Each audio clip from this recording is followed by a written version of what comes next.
J'ai l'appel du cœur aujourd'hui de parler du gars. Du gars, vous m'avez bien entendu, le gars qu'on appelle Jésus. Pourquoi je l'appelle le gars? C'est tellement une belle petite histoire que je vais raconter brièvement. Mon papa souffrait d'Alzheimer. Il faisait l'expérience d'Alzheimer. Et on a habité avec lui. J'ai même déménagé là pendant un bout de temps pour habiter avec lui, pour prendre soin de lui. On a pris soin de nos parents, dont mon papa. Et moi, je l'écoutais des fois. Moi, j'aime beaucoup écrire. J'aime beaucoup le mystérieux, l'esprit de mind. Puis des fois, mon père parlait tout seul ou dans son sommeil ou à la télé. Puis des fois, je prenais des notes. Mais souvent, il me disait, et oubliez pas que l'Alzheimer, c'est quelqu'un qui oublie jusqu'à ce qu'il oublie même de respirer. Il dit, comment est-ce qu'il s'appelle donc le gars, là? Le gars, là, qui disait, là, voyons, il parlait comme ça. Comment est-ce qu'il s'appelait, non? J'ai dit, de qui tu parles, papa? De quoi? Qu'est-ce qu'il disait? Mais aimez-vous les uns les autres. Il disait ça, là, il parlait de... Puis il se faisait aller le bras, là. Aimez-vous les uns les autres, aidez-vous les uns les autres. Il dit, c'est ça, c'est ça. Puis à un moment donné, il y avait Obama à la télévision, puis il parlait en anglais. Il disait « Love one another », puis... Fait que là, il dit « Comment est-ce qu'il s'appelle, ce gars-là? » J'ai dit « Jésus. » Il dit « C'est ça, Jésus. » Mon petit garçon, quand il était à l'école, il y avait le cours de religion. Excusez, ma main tremble un peu, là, mais c'est spontané, là, puis c'est comme ça. Il allait à l'école, puis il y avait des tests, hein, il y avait des petites revisions, puis tout ça.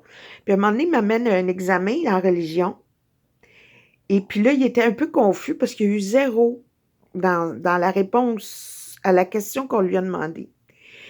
Et j'oublie le détail, mais je l'ai encore, je vais le trouver. Si je peux le trouver, je vais vous le montrer.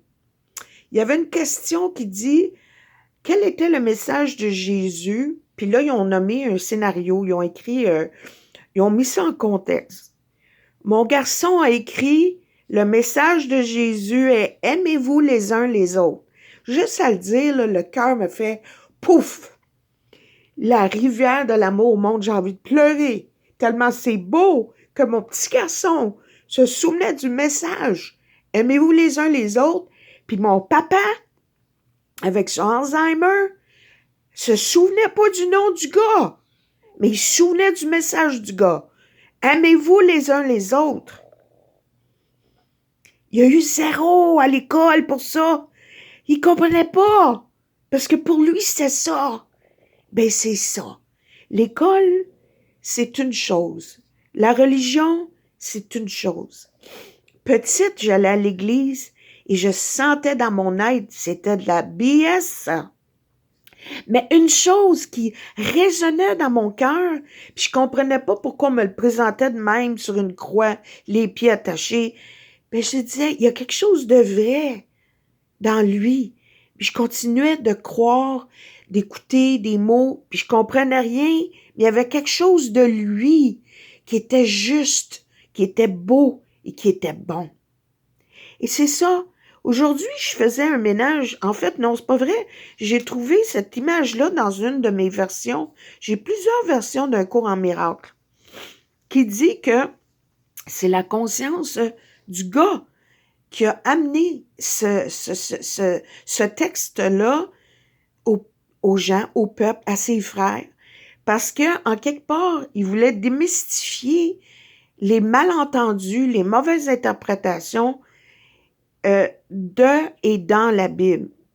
Non, du moins, ça en est ma compréhension, mais c'est quand tu le lis, c'est compliqué parce que c'est pas littéraire, c'est pas linéaire, je veux dire, mais les messages, les leçons se font, ils font des percées. Ils nous font voir des choses, ils nous font comprendre des choses, les leçons, le texte. Mais c'est pas, je veux pas parler du cours en moment. J'ai trouvé cette image-là.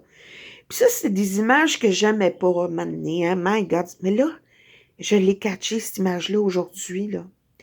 Il nous montre le paradis, c'est quoi? C'est s'élever en conscience, au-delà des nuages, de nos croyances, des mots, des croyances, de dogmas, de tout ce qui nous a été appris.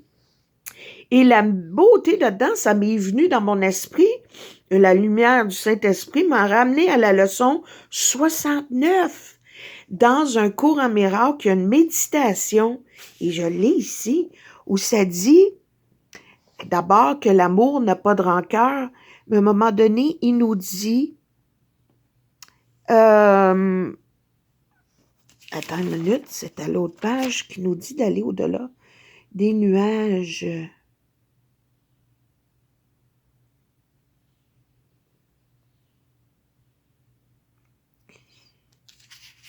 Oh!